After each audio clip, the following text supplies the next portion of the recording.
Куќа гореше во центарот на Штип. Пожарот кој избувнал од таванскиот дел на куќата за малку ќе ги зафател и останатите две, лоцирани во непосредна близина. Беше тука случајно кај мајсторот още седевме, нели?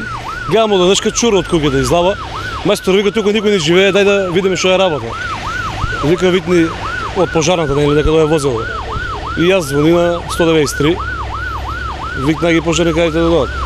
Куќата која гори за кратко надвор ги извади соседите од село Маало. Јас седеше дома на компјутерот и однешка слушам сирени пожарни и излавам и гледам пожар. Живее ли некој таму? Не, никој не живее. Напуштена е куќата.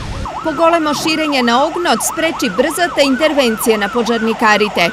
На лице место се излезени 2 пожарни возила и 6 пожарникари. Огинот е локализиран на време. Една куќа, значи другите се спасени куќи, двете се спасени куќи, не е дадено да се прошири пожарот.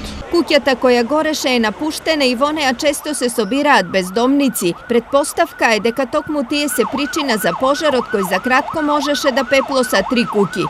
Имено според правичните наоди, огнот од запалените картони и дрва во импровизирани ќумбети се проширил на таванскиот дел од куќата. Сепак истрагата која е во тек треба да ги открие точните причини за пожарот, како и сторителите.